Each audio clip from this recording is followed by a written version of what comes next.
Fit بال کے بہت سے شائقین میسی کو دور حاضر کا عظیم ترین کھلاڑی سمجھتے ہیں۔ وہ 13 سال کی عمر میں ہی اپنے کھیل کا لوہا بنوا چکا تھا۔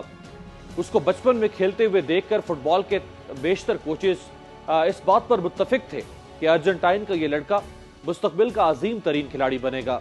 بعض مبصرین کی رائے ہے کہ میسی اتنا خوبصورت کھیل کھیلتا ہے کہ جیسے فٹ بال کا کھیل اسی کے لیے ایجاد کیا گیا ہو۔ اس کے بعض پرستار کہتے ہیں کہ وہ فٹ بال سے تیز بھاگ سکتا ہے۔ کھیل چاہے کہیں بھی کھیلا جا رہا ہو، وہ اٹلی ہو، اسپین ہو، میلان ہو، میڈرڈ ہو یا بارسلونا، میسی کی کامیابی کو یقینی سمجھا جاتا رہا۔ دنیا بھر میں لاکھوں کی تعداد میں مداح اس کی ایک جھلک دیکھنے کو ترستے ہیں۔ ایسے ہی مداحوں کی مشکل میں کمی کرتے ہوئے مادام تساؤ میوزیم نے اس کا ہم شکل مجسمہ نصب کیا۔ ارجنٹائن کے دارالحکومت بیونس آئرس میں بھی میسی کا مجسمہ نصب کیا گیا ہے۔ مجسمے کی تنصیب کے لیے شہر میں تقریب کا انعقاد کیا گیا۔ شہر کے میئر نے مجسمے کی نقاب کشائی خود کی۔ شورائے آفاق فٹ بالر میسی سال کے بہترین فٹ بالر کا ایوارڈ 5 بار اپنے نام کر چکا ہے۔ 2015 میں میسی کو یورپ کے بہترین فٹ بالر کا ایوارڈ دیا گیا۔ وہ یہ اعزاز 2 بار حاصل کر چکا ہے۔ اس نے کچھ عرصہ پہلے ریٹائرمنٹ کا اعلان کیا تو میراڈونا سمیت ملک کے صدر نے بھی اس سے استعفیٰ واپس لینے کی اپیل کی۔ صدر نے لوگوں سے اپیل کی کہ وہ میسی سے استعفیٰ واپس لینے کے لیے ریلی نکالیں۔ لوگ تیز بارش کے باوجود میسی سے محبت کے اظہار میں سڑکوں پر نکل آئے۔ انسٹاگرام پر اس کے مداحوں کی تعداد 37.3 ملین سے زائد ہو چکی ہے اور فیس بک پر اس کے مداحوں کی تعداد 83.3 ملین سے بڑھ چکی ہے۔ آپ اسی سے اندازہ کر سکتے ہیں کہ فٹ بال کی دنیا میں میسی کتنی قداور شخصیت ہے اور اس کے شائقین اسے کس طرح دیوانہ وار پسند کرتے ہیں۔ میسی کا نام اسی سال سامنے آنے والے پاناما اسکینڈل میں سامنے آیا۔ میسی اور اس کے والد پر الزام لگا کہ انہوں نے ٹیکس چوری کی اور آف شور کمپنی بنائی۔ اسپین کے حکام نے ان الزامات کے بعد اس کے خلاف تحقیقات کا آغاز کر دیا اور اس پر ٹیکس چوری کے مقدمے کی سماعت ہوئی تو میسی اور اس کے والد جارج میسی ٹیکس فراڈ کے 3 الزامات میں مجرم ثابت ہو گئے۔ جرم ثابت ہونے پر اسے 21 ماہ کی سزا سنا دی گئی۔ دنیا کے اس عظیم فٹ بالر جس پر فٹ بال کے پرستار جان نچھاور کرتے ہیں، اس کے مجسمے نصب کرتے ہیں، لوگ اس سے محبت میں ریلیاں نکالتے ہیں، لیکن یہ سب کچھ بھی اسپین کے قانون کو اس کے حق میں مروب نہیں کر سکا۔ اور اب آپ کو آسٹریلیا کے ایک سینیٹر سیم دستیاری کا بتاتے ہیں۔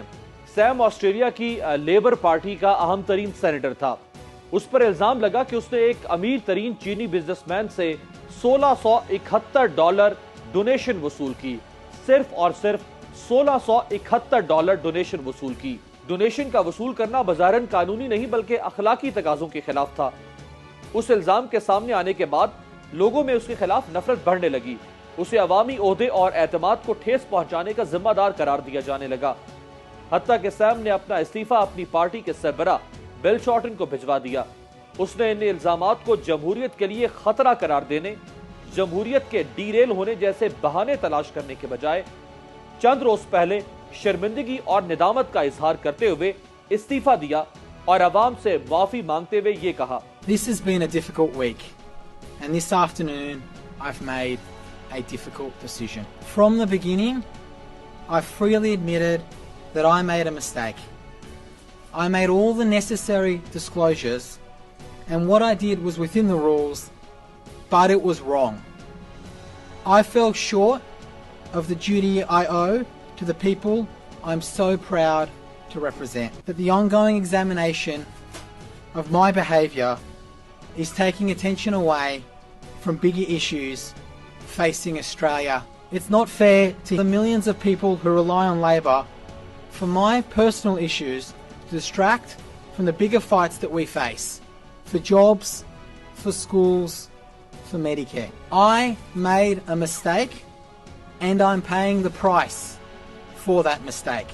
آپ نے دیکھا کہ اس نے اخلاقیات کے کس اعلیٰ درجے کا مظاہرہ کرتے ہوئے صرف اور صرف $1671 ڈونیشن لینے کے معاملے پر عوامی رد عمل سامنے آنے پر استعفیٰ دے دیا۔ اور ایک ہمارا ملک ہے کہ جہاں نہ تو اخلاقیات کی بنیاد پر کوئی عہدے سے دستبردار ہوتا ہے اور نہ ہی ہمارے ادارے کسی کے خلاف کرپشن، منی لانڈرنگ، دھوکہ، خیانت یا بددیانتی کے الزامات لگنے کے بعد کارروائی کرتے ہیں۔